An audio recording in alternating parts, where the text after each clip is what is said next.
आपने मुझे बजट पर बोलने का अवसर दिया, मैं इसके लिए आपका आभारी हूँ। मन में बजट की किताब मेरे पास है, बजट के आंकड़े हैं, लेकिन ये बजट के आंकड़ों पर इस सदन में बड़ी लंबी चर्चा हो चुकी है। उन सारी बातों की तरफ मैं अपना समय नहीं ले जाऊंगा। मैं एक बात कहना चाहता हूं कि ये मूल बजट जो आपको लाए हैं, ये 9,12,696.35 करोड़ का है और इसमें बढ़ोतरी हुई है 79,463.31 करोड़ की, यानी 8.7% आपने पिछला बजट बढ़ाया। और 2025 में आपका बजट था 8 लाख, ये 26-27 का 25-26 का था 8,08,736 करोड़ 6 लाख रुपए। मानवर ये तो आपकी ने बजट रखा है, इसमें मुझे कुछ कहने की जरूरत नहीं, आपने रखा, अच्छी बात। एक चीज मैं कहना चाहता हूँ, जब आप बजट बनाते हैं मानवर, तो एक दिक्कत हो जाती है। कंसोलिडेटेड फंड को आप देखते नहीं, आप तो बजट बना लेते हैं और आपकी अपेक्षा रहती है कि आपके कंसोलिडेटेड फंड में जितना आप बजट बनाते हैं उतना पैसा उसमें जरूर आएगा। होता क्या है, कभी कभी उसमें पैसा आता भी नहीं है। दूसरी बात है, जब आप बजट बनाते हैं कंसोलिडेटेड फंड के कमी के नाते आप वित्तीय स्वीकृतियां नहीं देते हैं टाइम से, उसका परिणाम है कि आपका बजट बच जाता है और उस बजट के बचने से आपकी दिक्कत ये हो जाती है कि वो पैसा तो खर्च होता नहीं है और योजनाएं जो रहती हैं जिसके अगेंस्ट आपने ये बजट बनाया है, वो परियोजनाएं रखी धरी की धरी रह जाती हैं। तो जो विकास का संकल्प आप लेकर आगे बढ़ते हैं, वो विकास का संकल्प आपका कमजोर हो जाता है। ये आपने कहा कि आप तो सकल घरेलू उत्पाद बहुत बढ़ा दिया, इसमें कोई दो राय नहीं।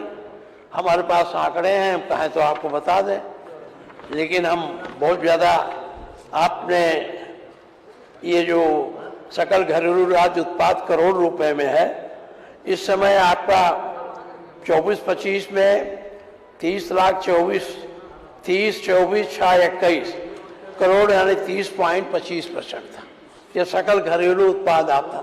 लेकिन 2027 में जब हम वहाँ से यहाँ से 17 में हटे, तो ये प्रदेश की ऋणग्रस्तता यानी इस पर जो कर्ज था वो 18,476 करोड़ रुपए था।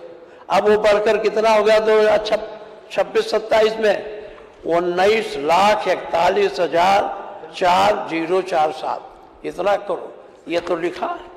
कल आप जो कल जब आप बहुत जिम्मेदारी, कल जब आप एक्ट लाए थे तो आप क्या बताए थे? आप क्षमा करें, ये पूरे प्रदेश में मैसेज जाएगा, ये क्षमा करें गलत। तो आप सही बता दें, हम ठीक सही बता दिया। क्या हमने सही बताया आपको? कल कितना, आपको कितना बताया था? 8 करोड़ 8 लाख हम बताए दे रहे हैं। 1 मिनट 8 लाख जी, मैं 1 मिनट बताए दे रहा हूँ। बताइए, आप एक आप सही कर लेंगे, हमारा गलत है आप क्षमा करेंगे माननीय अध्यक्ष जी। हाँ, ये अपने आप में बहुत ज्यादा मिसलीडिंग है, आप क्षमा करेंगे, आप ऐसा मत कहिए, आप बहुत जिम्मेदार। तो आप तो बताइए ना, मैं बताए दे रहा हूँ। कल जब आप बजट पेश, जब आप इसको बताए दे रहा हूँ, ले रहे थे, मैं 20-21 से बताए दे रहा हूँ। हाँ बताइए। देखिए 20-21 में जो हमारे ऊपर कर्जा था वो था 5 लाख नहीं 21-22 6,12,956 रुपए। अब 26-27 में 22-23 में ये बढ़कर 6,62,316 हुआ। 23-24 में 7,67,872 हुआ और 24-25 में मान्यवर 8,01,130। ये है 24-25 में ना? जी जी। मैं 26-27 का कह रहा हूं। 9 लाख रुपए, 9 लाख रुपए से कर्जा हमारे ऊपर ज्यादा नहीं है मान्यवर। नहीं देखिए 9 लाख देखिए। और ये जो हमारा जीएसडीपी है, जीएसडीपी के अगेंस्ट में देखा जाता है कि कर्जे से जब हम टोटल उसको भाग देंगे तो हमारा फाइनेंशियल डिसिप्लिन निकल आता है। और किसी भी हालत में 9 लाख रुपए का कर्जा हमारे पर है, लेकिन चूंकि हमारी आर्थिक स्थिति प्रमोट हुई है, आर्थिक स्थिति बढ़ी है, वही तो हम आज कर्जे की है। किस्त, आप फिर मान लिए नहीं कर्जे की किस्त और कर्जे का ब्याज देने में हम सक्षम है, और वो सरकार जो कर्जे की किस्त और कर्जे का ब्याज देने में सक्षम है वो सबसे अच्छी मानी जाती है। ठीक ठीक। आज हमने कोरोना काल में भी योगी सरकार में वेतन ले जवाब दीजिएगा तो कुछ कर दीजिएगा, हमारा समय क्यों कर्टेल कर आपने अंतोगत्ता स्वीकार किया ना? नहीं 9,19 करोड़, ये हम अभी 26-27, लेकिन आज 27% कितना मांगे वही बता दीजिए। कर्ज 27% रह गया, जो हमारा इस समय फाइनेंशियल डिसिप्लिन है वो 33 से घट के 27% वो 23.1% हो गया। आपकी ऋणग्रस्ता पाले की हमारी ऋणग्रस्तता 23.1% इन टोटलिटी में देखिए सर, जो 33% किस समय में जितना था बताओ ना, आप बता दीजिए, हम आपकी बात मान लेंगे। आप जो बता दीजिए हम मान लेते हैं, हमारे पास आंकड़े नहीं। देखिए 30% उनके समय में आपके जमाने में लगभग 34% था, 34% से घटकर इतने हम आए हैं, अब 27% रह गया। आज की तारीख में ये 27% है हमारे पास। हमारे टोटल जो हमारा वो है डेप्ट वो 27% है हमारे पास, और उसको 23 तक लाना है। और इसको आगे के लिए हमने 23 तक उम्मीद, इसी वित्तीय वर्ष हम जो अनुमान लगाया हमने 23% का, ये हमने किया है। 34% से 27% रहा, ऋणग्रस्ता कम करने की बात हमने नहीं। ये अब आप हमको भी कहा, देखिए ऋणग्रस्ता से काहे जरा चिढ़ जाते हैं।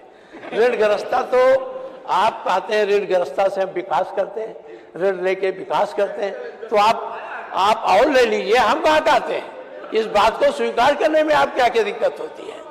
आप अंतोगत्ता घूम के फिर 9 लाख पर आ गए, 9 लाख करोड़ पर, इधर से उधर हमको इतने देर डिस्टर्ब किए। माननीय वित्त मंत्री जी, आपने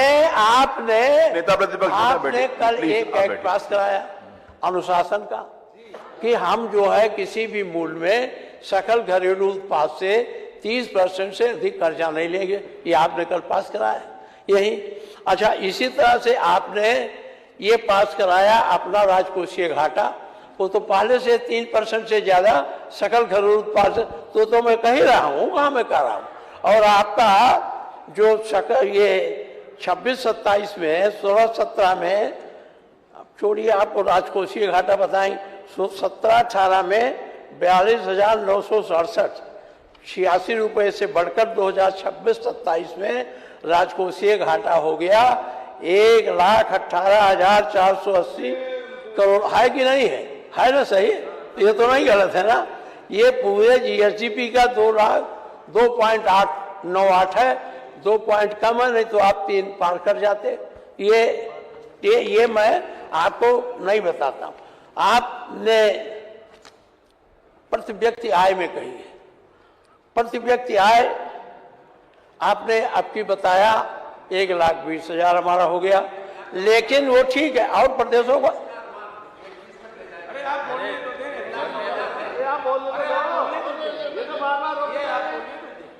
ऐसा है 1,20,000 आपका अनुमान है कि हमारी प्रति कैपिटा आय हो जाए, लेकिन ये पूरे हिंदुस्तान का जो आय है प्रति कैपिटा उसका तो 53.5% है।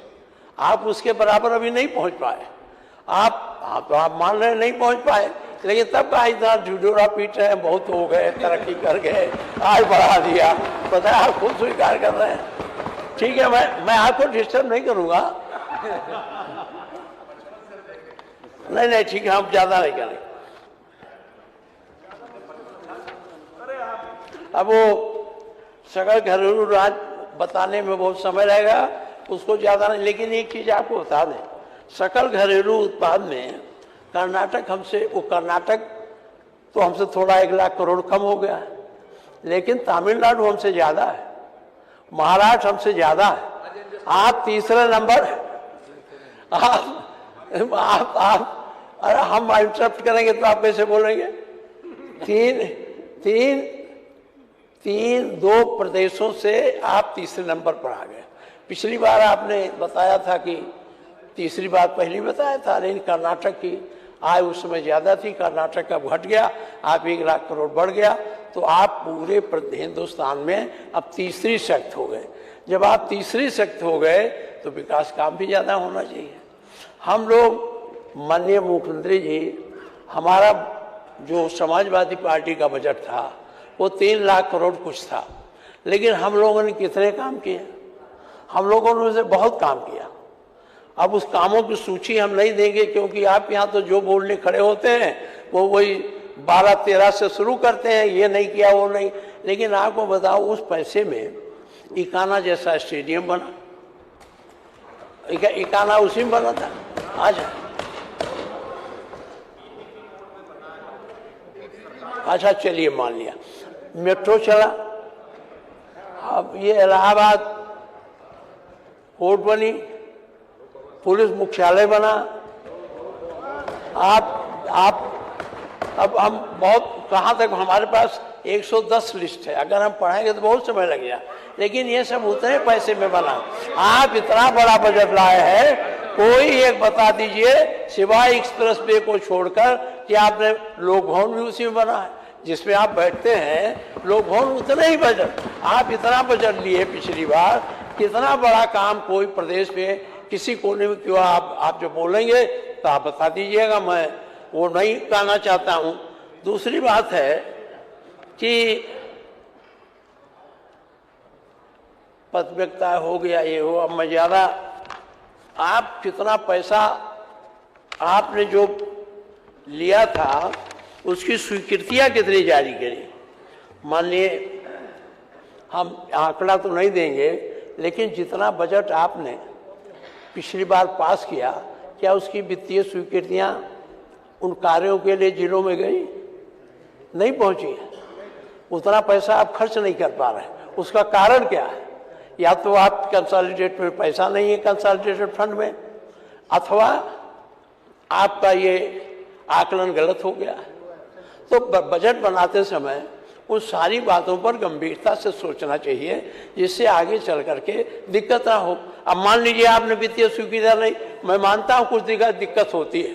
कुछ पैसे ऐसे हैं जो राज्य के कर से आपको मिलेंगे, जो केंद्र के से आने हैं, वो केंद्र का पैसा तो आता है 30 मार्च को, 31 मार्च को, तो उससे दिक्कत हो सकती है कि वो आप उस समय जारी करें, तो उसमें, लेकिन जो पैसा आपके पास है उसको तो जारी करके खर्च करा देना चाहिए, चाहे स्वास्थ्य का हो, चाहे पीडब्ल्यूडी का हो। सब बजट तो हम पढ़ने से कोई फायदा नहीं है। आप वित्त मंत्री हैं, आप कुछ जानते हैं, अगर हम कहने लगेंगे तो अभी जो है आप फिर देखिए, ये 25-26 के राजस्व लेखे में आपने 13.32% कम बैक हो रहा है।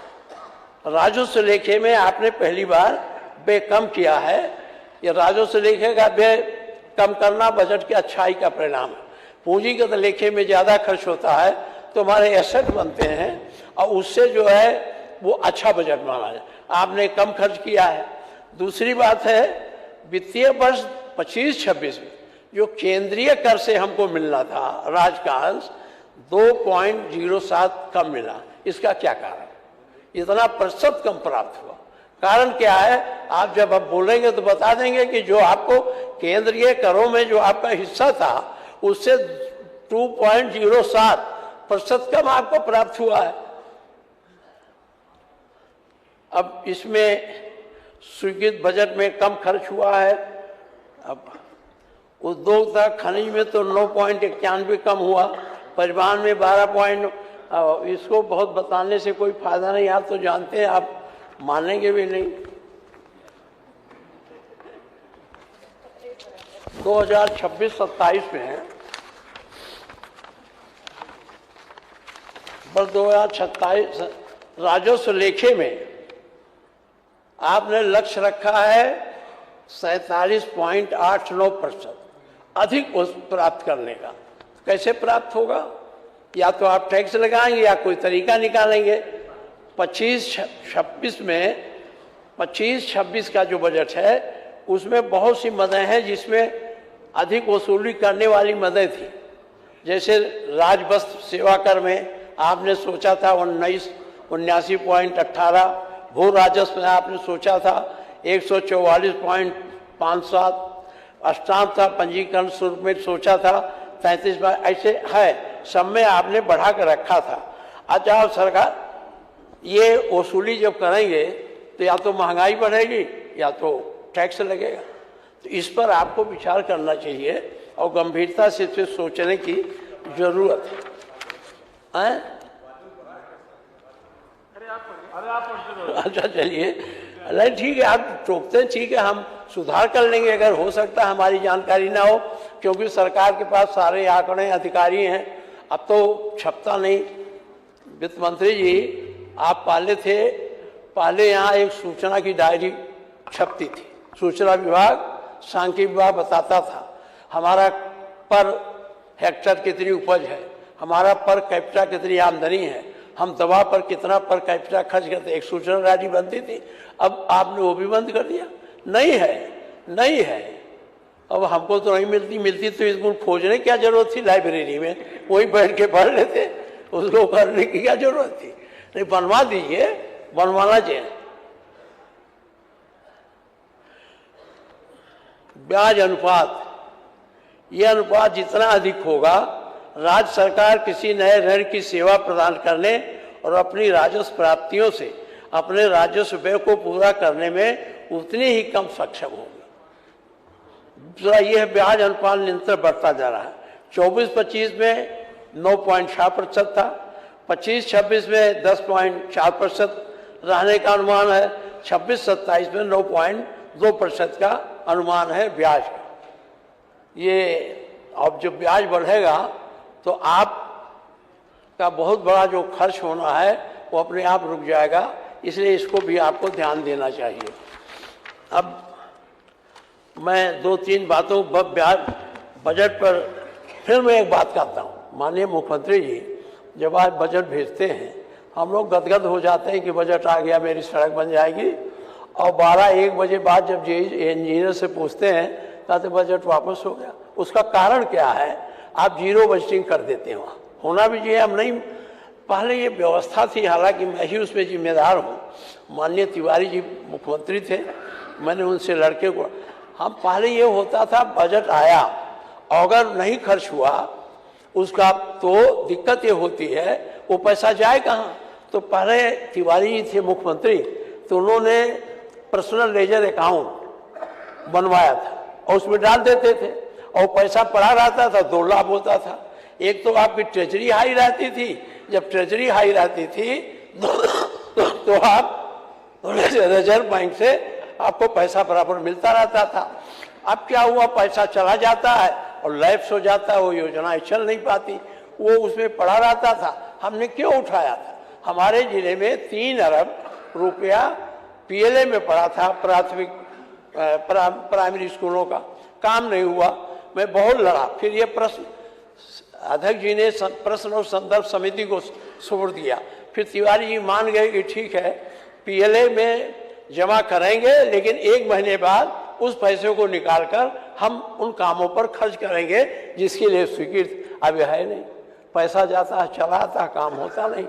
तो इस पर आपको ध्यान देना चाहिए कि बजट वापस ना हो। किसी भी तरीके से बजट वापस होता तो आपका विकास रुकता, आपकी योजनाएं रुकती हैं, आपका जो संकल्प है वो संकल्प कमजोर होता है। इसलिए मैं आपसे निवेदन करता हूं, इस बजट के बारे में इसको सोचें और किसी भी तरह से जो पैसा जाए फिर रात में वापस ना आवे, उस काम के लिए रखा जाए। ये बजट का बहुत हो गया है और खन्ना जी तो कुल पढ़े ही हैं, इनको बताने कोई जरूरत ही नहीं है। मैं एक बात आपसे कहना चाहता हूँ मान्यवर, अब मैं दूसरी तरफ बढ़ता हूँ। देखिए, स्वास्थ्य मंत्री भी बैठे हैं। मानव जीवन की 2 चीजें बहुत आवश्यक है, चिकित्सा और शिक्षा। ये दोनों मानव जीवन के विकास को पराकाष्ठा पर ले जाते हैं और इस पर अगर आप अधिक ध्यान नहीं देंगे तो ज्यों के त्यों रह जाएंगे। हम बजट पर बहुत ज़्यादा बात नहीं करते, कितना आपको मिला कितना नहीं मिला, लेकिन एक बात कहेंगे, जो प्राथमिक स्वास्थ्य केंद्र हैं या जो सामुदायिक स्वास्थ्य केंद्र हैं या आपको जो जिला अस्पताल है, जो मेडिकल कॉलेज हैं, इसमें जिस तरह की दवा की व्यवस्था होनी चाहिए वो नहीं हो पा रही है। आप सामुदायिक स्वास्थ्य केंद्र पर तो आपने ट्रस्ट की व्यवस्था करा दी है, हमारे अस्पताल में भी है। क्योंकि उत्तर प्रदेश में 1-2 स्वास्थ्य केंद्र जब सामुदायिक स्वास्थ्य केंद्र बने थे, रमाशंकर कौशिक जी स्वास्थ्य मंत्री थे, तो उनसे मांगकर एक अपने लिए ले गए थे। ये वो हमारा सबसे बड़ा पुराना था, अब तो बिल्डिंग भी गिरा के नहीं बनने जाए, वहाँ है। लेकिन अगर स्वास्थ्य इसमें डॉक्टर नहीं उपलब्ध हैं, आपको सर्जन नहीं मिल रहे हैं, ऑपरेशन करने वाले नहीं मिल रहे हैं, और आपने ये यूक्रेन से और मास्को से और जहाँ से पढ़ के लड़के आए हैं उनको आपने अभाव में नहीं, आपके MBBS मिले लखनऊ के, कानपुर के, आपने उनको रख लिया। मैं उनकी योग्यता को नहीं चैलेंज करता हूँ, लेकिन वो लोग उतने परिपक्व नहीं है। हमारे मेडिकल कॉलेज में जाता हूँ तो हम देखते हैं यूक्रेन वाले और ये सब वहाँ हैं। तो ये आप जो एक जिले में एक ही अस्पताल मेडिकल कॉलेज बनाइए, जिला अस्पताल है, अब तो हर जिले में मेडिकल कॉलेज, उसको इतना परिपूर्ण करना चाहिए जहाँ से लोगों को लौटना न पड़े। अब होता क्या है, मुख्यमंत्री जी आपका सबसे पुराना मेडिकल कॉलेज है, मैं उस मेडिकल कॉलेज में स्वास्थ्य मंत्री के रूप में भी गया हूँ, वैसे भी गया हूँ। अब होता क्या है, अगर प्राथमिक स्वास्थ्य केंद्र द्वारा रेफर कर दिया जिले पर, जिले माने मेडिकल कॉलेज में, तो ठोंक बजा के लिख देते हैं गोरखपुर मेडिकल कॉलेज जाओ। अब वो बेचारा लाते फाने मेडिकल कॉलेज जाता है। अब मेडिकल कॉलेज से फिर वो लिख देते हैं PGI जाओ। अब फिर वो भागता वहाँ से PGI आता है, PGI बता दिया मेरे यहाँ जगह ही नहीं है।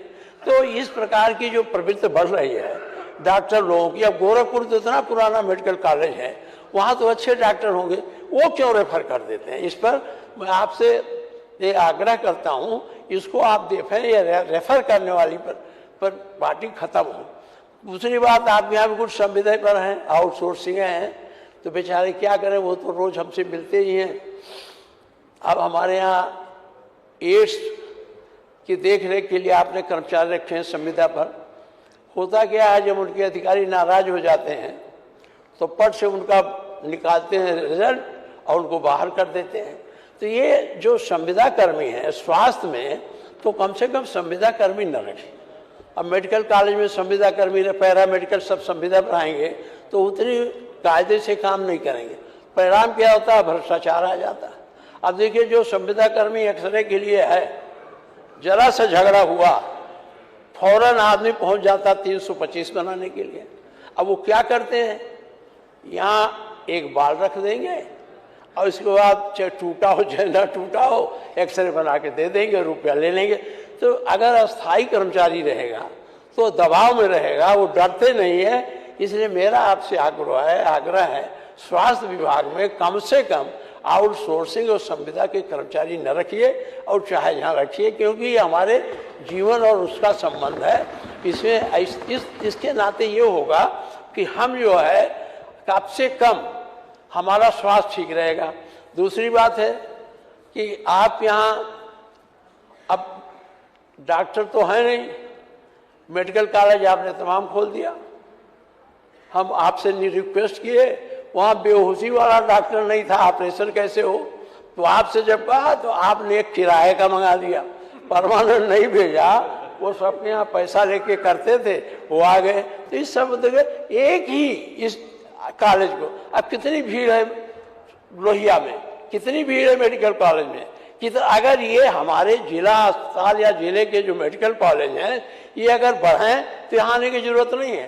पहले हमारे यहाँ कोई बीमार होता था तो उसकी फाइनल दवा मेडिकल कॉलेज गोरखपुर में होती थी, लखनऊ नहीं आना पड़ता। PGI से भी, लोहिया से भी, बाबा राघवदास मेडिकल कॉलेज पुराना है, बहुत पुराना है, वहीं से हम लोगों की दवा होती थी। लेकिन अब वो भी हम लोगों को भेज देता है। अब भेजने में क्या होता है, पूरा परिवार तहस-नहस हो जाता, वहाँ जगह नहीं मिलती। तो माननीय मुख्यमंत्री जी जरा इन दलालों को पकड़वाइए, आप तो बहुत पकड़ते हैं इस हमको। ये दलाल खड़े रहते हैं, उठा के ले जाके उनके घर में डाल देते हैं। ये जो नर्सिंग होम खोले हैं, और वो दवा लिखते लिखते वो जब मर जाते हैं तो लाश भी नहीं देते, कहते हमारा 2 लाख बाकी दे के जाओ। तो कम से कम इन अस्पतालों को भी आप चेक करिए कि कितना। आपने बताया था आप आयुष्मान कार्ड की आप जांच करा लें तो ये जो का हैम छोटे अस्पताल, वो सबसे ज्यादा एक बार एक आदमी लेके आता है, चाहे जो बीमारी हो, 5 लाख खर्च कर लेते हैं। वो बेचारा भाग के लौट के चला जाता है हमारे पास। हमने कहा पैसा खत्म हो गया, पीजीआई ले चलो। तो आपने हम लोगों को दिया तो उसमें तो कुछ दे देते हैं, लेकिन इस व्यवस्था को आप ठीक करिए जिससे ग्रामीण आदमियों को, गांव के रहने वालों को भी सुविधा मिले। गांव का आदमी लखनऊ आता है तो घर बेच के आता है, खेत बेच के आता है। सबसे 2 चीजें जो हमारे लिए सबसे सुलभ होनी चाहिए, शिक्षा, स्वास्थ्य, ये दोनों महंगी हो गई हैं। जब से WTO लागू हुआ तब से तो दवाएं इतनी महंगी हो गई हैं। 5 रुपया लेके जाइए, घर भर की दवा लाइए। अब घर भर की दवाई नहीं मिलती है। तो मैं आपसे आग्रह करता हूं कि ये इसमें करिए। और जो आपने बुनियादी, कितनी अच्छी बात समाजवादी पार्टी की सरकार ने किया था, उसकी प्रशंसा नहीं करते। जब लोग उठते हैं तो सीधे ठगी, बेईमानी और कोई आरोप नहीं बचता है जो समाजवादी पार्टी के सरकार पर आपने कोई निकाला। 102, 108 ये गरीबों की प्राणदायक व्यवस्था बन गई है। और जो कमजोर वर्ग के सड़कों पर घरों में डकैती डाल देते थे, उनके लिए 100, जिसको आपने 112, ये प्राण रक्षक वाहन है। ये किसने किया था? अखिलेश यादव जी ने किया। हाँ, अरे हुआ ना, लेकिन मैं कहता हूं अब मैं कहता हूं वो एम्बुलेंस अब खराब हो गई। अब उतनी दूरी तक लखनऊ तक आने में उनको दिक्कत हो। मेरा ये कहना है कि आप इनको चेक करा लें, जो खराब है उनको बदल दीजिए और इनको गतिमान रखिए, जिससे अब रास्ते में एक्सीडेंट हो जाता है, दौड़ के जाते हैं, लाद के जिले में ले जाते हैं, सब ले जाते हैं ना। तो इसको पुराने बहुत हो गए, हम जाते हैं कुछ जर्जर हैं, चलते नहीं, कहता भाऊ हम मुख्यालय से जा ही नहीं पाएंगे, लखनऊ जाए नहीं। तो इसको आपसे निवेदन है, इसको जांच करा लीजिए और इसको ठीक कराइए। पैरामेडिकल और डॉक्टर की कमी हो आप पूरे नहीं कर सकते, क्योंकि आपके पास इतने मेडिकल कॉलेज आप जब हो गए हैं, जब ये निकलेंगे 5 साल बाद, तब डॉक्टर की कमी नहीं रह जाएगी। अभी तो डॉक्टर की कमी है। अभी हम जनसंख्या के अनुपात में केवल 1000 पर 0.37 डॉक्टर हैं, जबकि WHO का मानक है 1000 पर 1 डॉक्टर। अभी आप WHO के मानक तक नहीं पहुंच पाए, इसलिए इसको जरा गंभीरता से देखने की आवश्यकता है और इसको आप देखेंगे। ग्रामीण क्षेत्रों में स्त्री रोग, हृदय रोग, बाल रोग जैसे विशेषज्ञों की भारी कमी है। मैं जानता हूं डॉक्टर बड़े हो जाते हैं, जब झोला छाप डॉक्टर 1000 रुपया रोज कमा लेता है, कुछ पढ़ा नहीं तो पढ़ा लिखा तो कमाएगा। इनको उतनी वेतन तो दे नहीं सकते, क्योंकि आपका एक नियम है, इसके नाते डॉक्टर आपके क्षेत्र में आते नहीं। इसलिए इनको जो है आप किसी भी तरह से चाहे हायर करके 2 घंटा 4 घंटा अस्पताल में बैठवाइए, जिससे मरीजों को देख सके। मान लीजिए आपके पास नहीं है तो अच्छे स्पेशलिस्ट क्षेत्र में हैं, उन्हीं को कुछ पैसा देकर रख लें, जैसे सबको रखते हैं, तो इससे आपको हो जाएगा। नर्सों पदों में लगभग 46% और लैब तकनीशियनों में लगभग 46% की रिक्ति देखिए, 46%। इसको भरने की कोशिश करिए। बिस्तरों की कमी है, वो सब छोड़िए।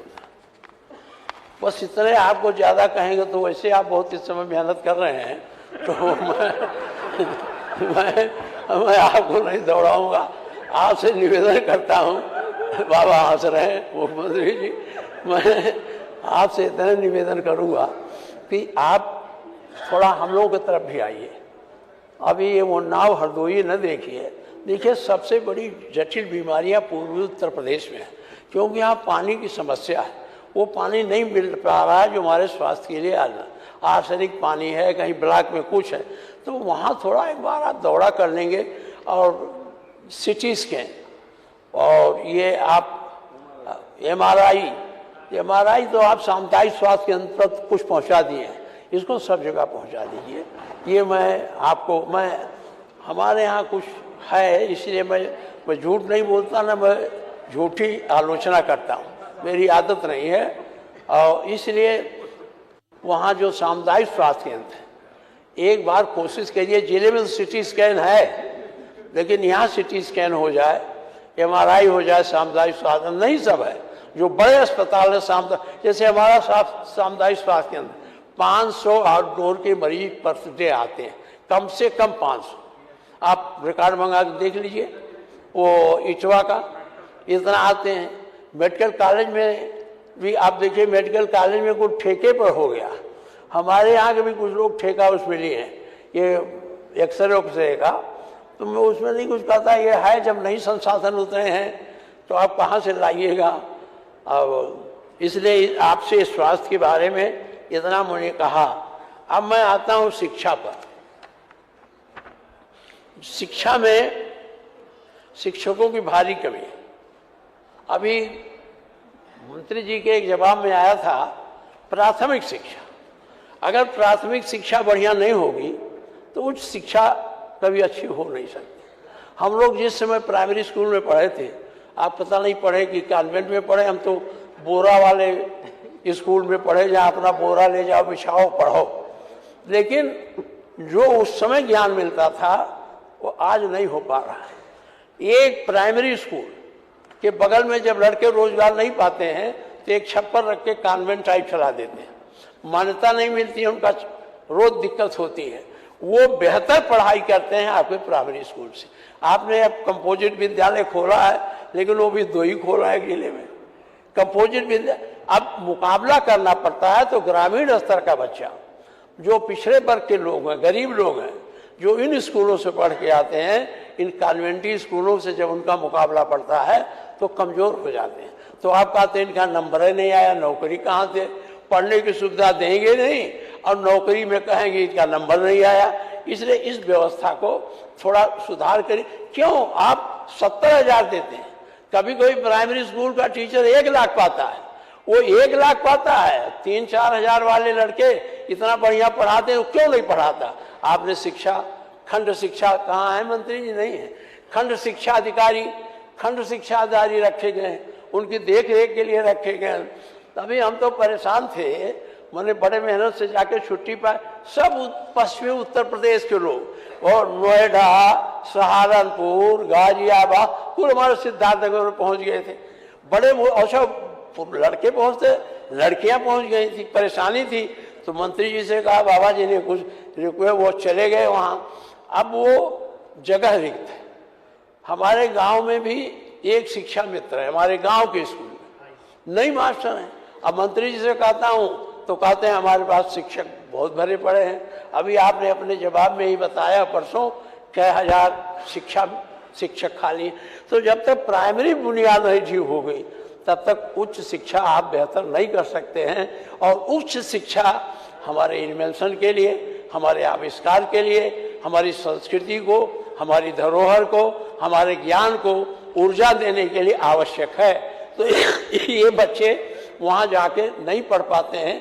इसलिए माननीय मंत्री जी, मैं आपसे कहता हूँ, आप भी दौड़ा करिए किसी प्राइमरी स्कूल में, 5 हैं तो 3 आते हैं, और खंड शिक्षा अधिकारी से मिल जाते हैं, वो 3 दिन नहीं रहेंगे। तो इस पर जरा आपको ध्यान देना है। और दूसरी बात है, जब प्राथमिक से हम पास करके मिडिल में जाते हैं तो मिडिल की व्यवस्था ठीक करनी चाहिए। जब आदमी मिडिल, जिसे आप जूनियर हाई स्कूल कहते हैं, जूनियर हाई स्कूल तक अगर अच्छी शिक्षा मिल जाएगी तो आपको मैं बताता हूँ आगे चल करके लड़के कभी ड्रॉप आउट क्यों होता है। ड्रॉप आउट आपको दिखा दे तो आप वो हो जाएंगे। ड्रॉप आउट ये माध्यमिक स्तर पर बच्चों में स्कूल छोड़ने की दर अधिक, लड़कियों के मामले में यह दर लगभग 15% ड्रॉप आउट हो जाते हैं, छोड़ देते हैं। कारण क्या है? उनका मन लगता नहीं। अच्छा, वो सोचते हैं रोजी रोटी मिलेगी नहीं, वो अपना रिक्शा चलाने चले जाते हैं, बम्बई चले जाते हैं, अहमदाबाद। तो इसको अगर बेहतर करेंगे तो गरीबों के लड़के भी पढ़ लेंगे। अब हम लोगों की भी हैसियत ऐसी नहीं है कि हम उसमें सिटी मान सिस्टम पढ़ावें, एक लड़के की फीस इतनी है। अच्छा, एक चीज़ और करिए, माननीय मुख्यमंत्री जी कानून बनाकर इन जो कॉन्वेंट या इस तरह के स्कूल हैं जहाँ 5-5 लाख 20-20 हजार पर मंथ फीस लेते हैं, कानून बनाकर इनको रोकिए, इनको एक सीमा तक लाइए। जब तक कानून नहीं बनेगा, मानने वाले नहीं हैं ये उसको व्यवसाय समझनी है, शिक्षा को आय का साधन समझनी है। और जब तक आय के साधन से इनको अलग नहीं करिएगा तब तक शिक्षा बढ़िया आपकी हो नहीं सकेगी। इसलिए ऐसे लोगों को आप घेरे में, ये कौन है स्कूल है, ये जयपुरिया है, ये कौन है, फलाना है, जय बाबा आपको बताया नहीं, जयपुरिया वाला मुझे बुला ले गया कानपुर अपने स्कूल के उद्घाटन में। तो हमने पूछ लिया गरीब लड़कियों को कितना फीस लेते हो, क्यों इतना लेते हो? वो नाराज हुआ, तब से हमको बुलाया भी नहीं। कहा कि आप आए हैं हमारे स्कूल की वो देखने आए कि आए हैं बच्चों को संबोधित करने। तो ये है, आप गोरखपुर में है नहीं, कारमेल ओरमेल है नहीं, तो ये ऐसे नहीं जाएगा। वो संविधान के अधिकार का जिन्हें अपनी जो कॉन्वेंट या स्कूल चलाने का अधिकार उन्हें मिला है कि वो अपने हिसाब से स्कूल चलाएंगे, उसका दुरुपयोग करते हैं, लाभ उठाते हैं। आपकी लखनऊ यूनिवर्सिटी लेती है फीस थोड़ा, एक आप गलगोटिया पूछ लीजिए कितना फीस हो, तो अपने खोज रहे हैं, पता नहीं कहाँ कुत्ता कि हमने बनाया है, आ गया चाहे। यही सब यूनिवर्सिटियां हैं। जब इनको यूनिवर्सिटी बनाने का विधेयक आया था तो खड़ा होकर मैंने विरोध किया था, ये सब मत करो। ये जितने आप यूनिवर्सिटी दिए जा रहे हो, ये शिक्षा के विस्तार के लिए नहीं है, इन पूंजीपतियों को बढ़ाने के लिए। इनकी पूंजी बढ़ेगी, उससे शिक्षा कम बढ़ेगी, ये इनकी पूंजी ज्यादा बढ़ जाएगी। इसलिए मैं आपसे एक निवेदन करता हूं कि एक कानून बनाइए। हम तो अब समय नहीं है, मैं प्राइवेट बिल लाता, बल्ब गिर जाता कोई बात नहीं, लेकिन एक बिल बनाकर एक औसत स्कूल जो है उनकी फीस आप निर्धारित कर दें। हम जब ये यूनिवर्सिटी बिल आता था, मैं संशोधन कर देता था कि आप तो सब रहेंगे, लेकिन राज्य कर्मचारी एक रजिस्ट्रार सरकार का रहेगा, फाइनेंशियल अधिकारी सरकार का रहेगा। राकेश दत्त त्रिपाठी हमसे कहते कौन यूनिवर्सिटी चलाएगा, आप कौन संशोधन ले आए हो? हमने कहा भाई जब खाली पैसे कमाना है, शिक्षा का महत्व नहीं रह जाएगा, गरीब कहाँ पाएगा? दो मुकाबला हो रहा है, एक बड़ा शिक्षा, एक छोटा शिक्षा। बड़ा शिक्षा वाला IAS, छोटा शिक्षा वाला रिक्शा चालक, टेम्पो चालक। ये दो प्रकार की संस्कृति क्यों पैदा की जा रही है? इसमें कानून बना के आपको इसको रोकने की आवश्यकता है। ये मेरी आपसे गुजारिश है। अभी तो छोड़े, मैं एक बात और कहूँगा, और तो उच्च शिक्षा मंत्री जी नहीं हैं, मान्यवर यूनिवर्सिटियों का जो हाल है अब कहाँ रह गया? यूनिवर्सिटियाँ, इलाहाबाद यूनिवर्सिटी अधिकारियों का पैदा करने का कारखाना था, आज कहाँ रह गया? आज हमारे प्रदेश के लड़के जो या तो GNU में पढ़े हो या IIT में पढ़े हो, वही से बड़ी उसमें परीक्षाओं में IAS, IPS, IRS में आ रहे हैं। ये क्यों नहीं आ पा रहे? इन यूनिवर्सिटियों को हो क्या गया? पैसा वही दिया जाता है, लड़के वही हैं, तो इनका गुणवत्ता क्यों कम हो रही है? पहले इतनी गुणवत्ता थी, बताया मैंने। इलाहाबाद में जो पढ़ता था ये सोचता था मैं IAS बन के आऊँगा, पीछे तो आज कहाँ चला गया? ये गुणवत्ता कहाँ गई हमारी यूनिवर्सिटियों की? इस गुणवत्ता को उच्च शिक्षा मंत्री जी, माननीय मुख्यमंत्री जी, आपके पास बड़ा काम है, लेकिन शिक्षा ठीक रखिएगा तो आपकी सरकार भी व्यवस्थित चलेगी, लोग समझदार रहेंगे। एक भी खोज बता दो आपके यूनिवर्सिटियों में। PhD ले आते हैं किस पे? PhD लाते हैं इकोनॉमिक्स में, PhD लाते हैं हिस्ट्री में, PhD लाते हैं हिस्ट्री में। PhD बड़े इन्वेंशन जो साइंस के या जो टेक्नोलॉजी है उसमें कितने लड़के PhD ले पाते हैं? और उसी इन्वेंशन से आपके प्रदेश की साख बढ़ेगी और आपके शिक्षा की गुणवत्ता बढ़ेगी। इस पर आज ध्यान देने की जरूरत है। दूसरी बात, मैं इसको ख़त्म करता हूँ, हमारा 36 मिनट हो गया, इतने में तो हम बोल दिया करते थे। नहीं बाबा को बोलना है, हम तो 35 से 40 मिनट बोलते हैं और हम आपकी प्रतीक्षा करते हैं पूरा 2.5 घंटा जितना आप बोला है।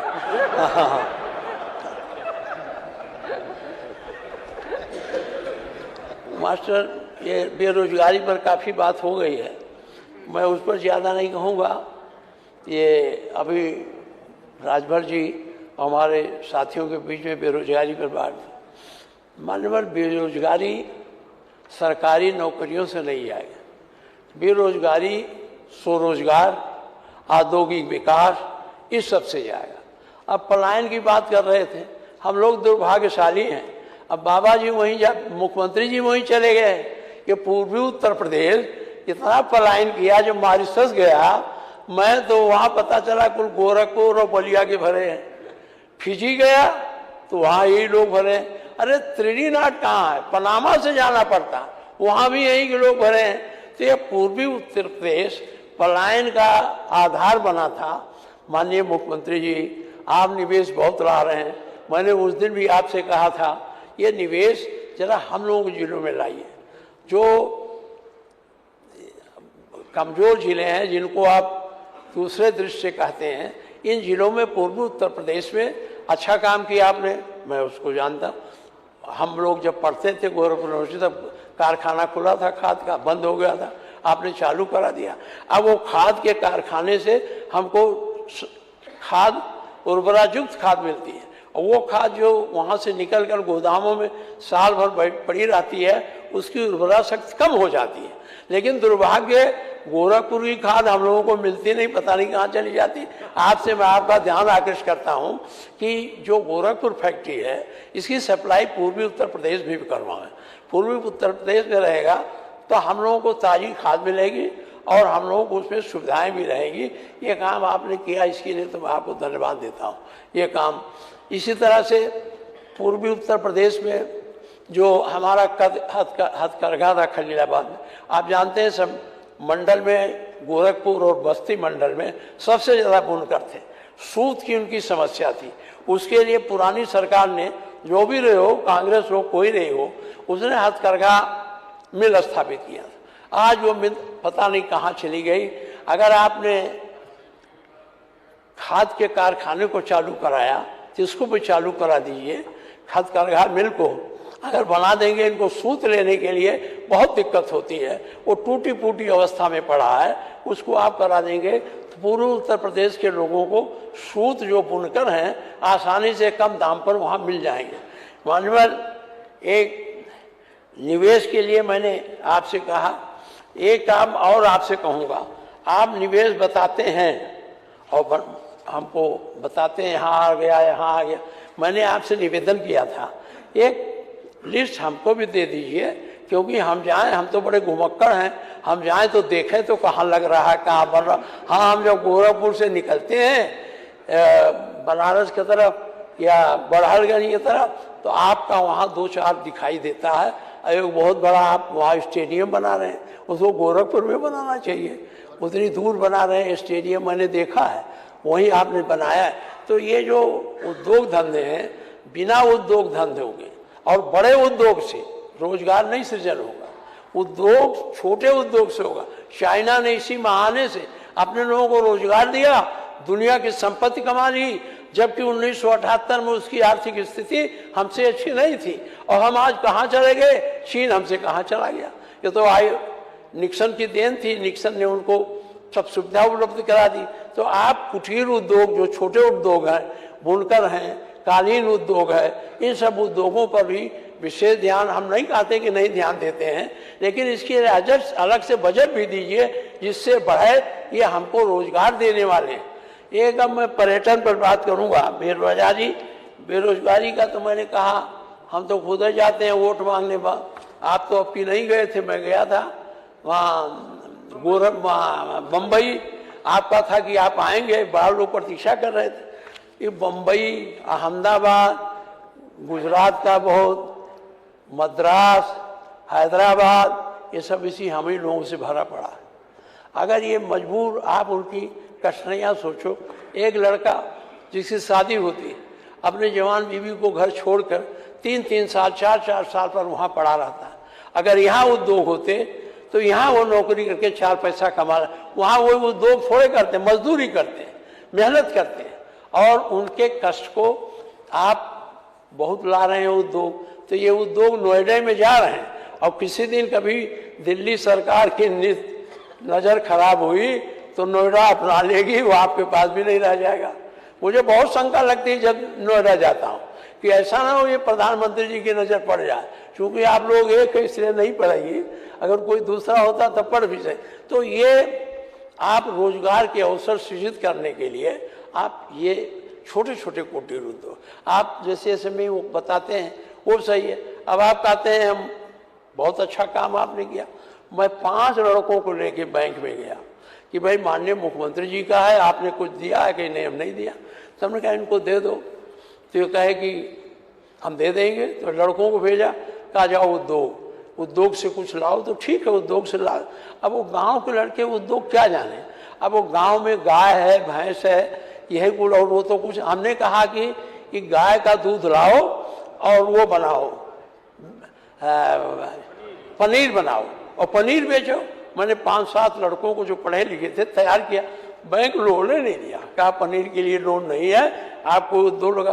तो कौन उद्योग लगा पाएंगे? इस पे आप दीजिए, अगर कोई एग्रीकल्चर बेस्ड उद्योग लगाता है, करना चाहता है, तो बैंकों को कहिए कि वो उनको भी लोन दें।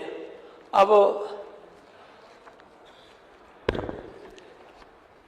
मानवर न्याय व्यवस्था जब सुदृढ़ होगी तब कानून व्यवस्था अपने आप सुदृढ़ हो जाएगी। आपकी न्याय व्यवस्था में जजों की कमी है। ये दिनांक 1/2/24 को सिविल जज जूनियर डिवीजन के सेशन की 1203 थी, जबकि सिर्फ 821 जज ही कार्यरत थे। 382 रिक्तियां अवशेष थी। 2025 में लगभग 140 सिविल जज जूनियर डिवीजन प्रमोट होकर के एसीएम हो चुके। इस तरह आज की स्थिति 522 रिक्तियां सिविल जूनियर जज डिवीजन की हैं। 222 के बाद अभी तक एक भी विज्ञापन नहीं निकला। तो अगर ये लड़के जो लॉ वाले हैं या जो वकील हैं जो इंटरेस्टेड हैं, हम लोगों से मिलते हैं, अगर इनको आप बढ़ा देंगे, ये अभी फिर आपको मैं दिखाता हूँ। हायर जुडिशियल सर्विस में सैंक्शन स्ट्रेंथ है 1960, वर्किंग स्ट्रेंथ है 1270, वैकेंसी है 420। सिविल जज सीनियर डिवीजन स्ट्रेंथ है 805, वर्किंग है 575, वैकेंसी है 230। सिविल जज जूनियर डिवीजन 1203, 821, 382। मैं इसलिए इसको कह रहा हूँ कि ये 2 काम हो जाएगा। अगर आप इसका जब आप पद रिक्त है तो पद रिक्त के अपेक्ष भी मंत्री जी बजट बनाते हैं कि नहीं बनाते हैं? जो पद नहीं भरा है उसको भी तो बजट में व्यवस्था करते हैं कि नहीं करते? और वही बजट बढ़ जाता है तो आप कहते हैं हमने घाटा पूरा कर लिया। ये भी एक होशियारी है। तो इनका जब बजट है तो माननीय मुख्यमंत्री जी आप इसको लोक सेवा आयोग को लिख के इसको करा देते, भर जाएंगे तो कोई दिक्कत नहीं होगी। हाईकोर्ट तो लड़ बढ़ करके अपनी जगह बना लिया, अभी भी कम है, लेकिन इनको कोई पूछता नहीं, इनकी कोई आवाज़ नहीं उठती है। हमारे पास आए थे सब लड़के, तो मैंने कहा अच्छा मैं माननीय मुख्यमंत्री जी से कहूँगा, इसलिए मैं ये प्रश्न आपके सामने रख रहा हूँ। एक बात और है, हम लोगों ने जब राजस्व संहिता बनाई, शिवपाल जी थे, मैं भी उसमें था, उसमें एक व्यवस्था किया था। आप तो इधर मुस्कुरा रहे हैं, हंसिए, प्रसन्न होना भी चाहिए। तो झंझावात बहुत है। एक चीज मैं कहना चाहता हूँ माननीय मुख्यमंत्री जी कि जो ये हुआ था मुकदमा तहसीलों में और जिलों में, आप हाईकोर्ट में कम लोग जाते हैं, लेकिन तहसील और जिला ये 2 आप ठीक कर दीजिए तो आपकी सारी आधी समस्या कानून व्यवस्था की ठीक हो जाए। झगड़ा उसी से होते हैं, वो कानून उसमें वही नहीं है, अतिरिक्त न्यायाधीश से नहीं है, कम है, एक है पूरे जिले भर में 5 तहसील देखते हैं, एक दिन यहाँ आते हैं। तो इनका पीसीएस में भर्ती करवा के इनको पूरा या प्रमोट कर दीजिए। 33% तो तहसीलदार से प्रमोट होते हैं, प्रमोट करके इन मुकदमों को कम कराइए। बहुत मुख्यमंत्री जी आप धरातल के ऐसा तो है नहीं कि नहीं देखे हैं, आप सब घूमे हैं। तो ये जो तहसील है और ये जो जिला कचहरी है, ये सबसे ज़्यादा परेशान करने वाला है गांव के लोगों को। झूठे दरखास्त देते थे, आप बैनामा किया, एक जाके दरखास्त देगा वजूदारी, अब आपका लटक गया। तो इस सब प्रतियों के लिए अधिकारियों की ज़रूरत है, तो इन अधिकारियों को आप बढ़ाएं, ये मैं आपसे गुजारिश करता हूँ। मानवर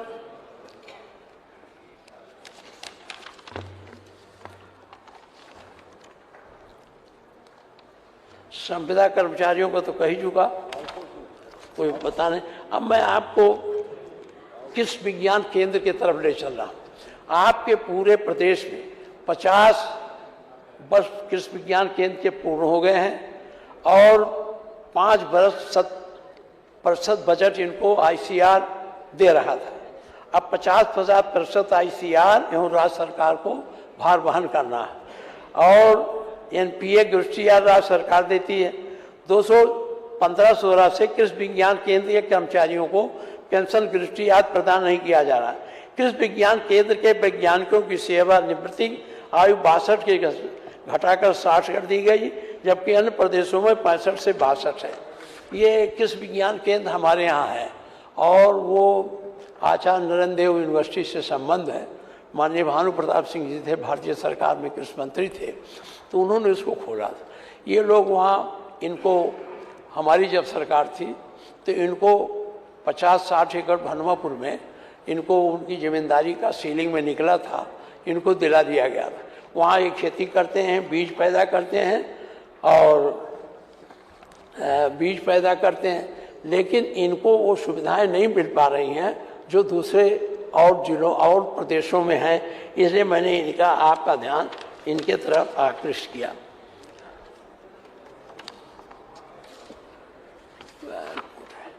अब मैं आपको एक महत्वपूर्ण कृषि विज्ञान केंद्र की समस्या कहाँ तक सुनाएं। मैं एक तरफ आपका ध्यान आकृष्ट करना, गंगा मैया ने मुझे बुलाया है, अब माननीय प्रधानमंत्री जी आए, गंगा मैया खुश हुई, पूरे भारत का सेवा करने का भार उनके कंधों पर रख दिया। आज नमामि गंगे की क्या हालत है। नमामि गंगे, मैं आपको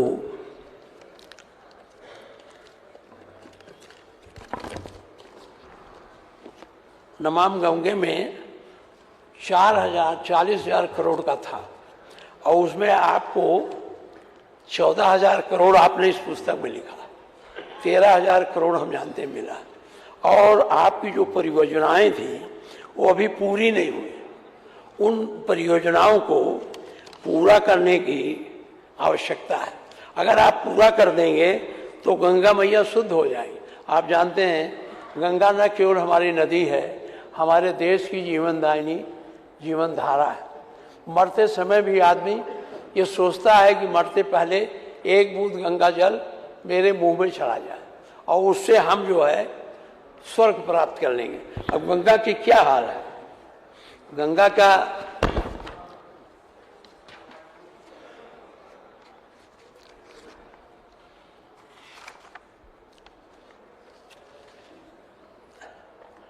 केंद्र द्वारा नमामि गंगा के लिए 40,000 करोड़ रुपया स्वीकृत हुआ। प्रदेश में लगभग 13,000 हमने लिखा था, लेकिन आपने इस किताब में 40,000 दिया।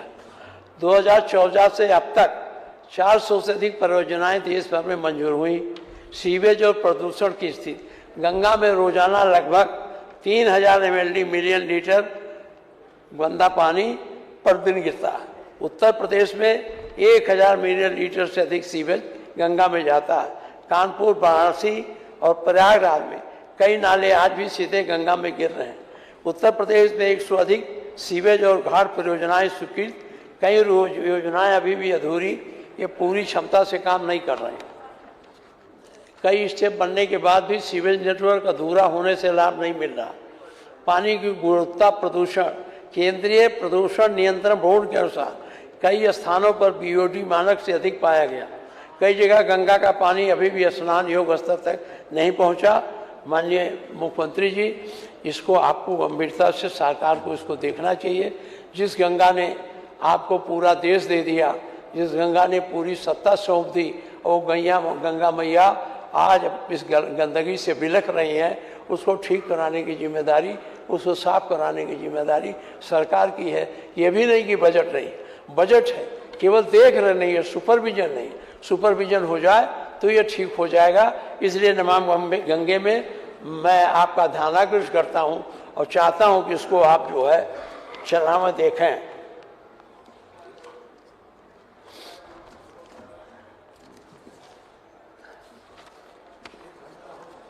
एक घंटा कहाँ हुआ? अभी तो 12:52 हुआ है। अभी तो हम लोग बैठेंगे ना 5 बजे तक। मुख्यमंत्री जी हैं, आपकी मुख्यमंत्री जी अपना जो बोलते थे, अच्छा किया एक किताब छपा के दे दिया, मैं इसको पढ़ा। अच्छा वो नहीं पाया हूँ, ये मिल गया, ये वाला। ये योजनाएं, बजट की योजनाएं आपने दे दी। ऐसे छपा के दे दीजिए तो आपको ज्यादा बोलने नहीं पड़ेगा, हम लोग पढ़ लेंगे उसको।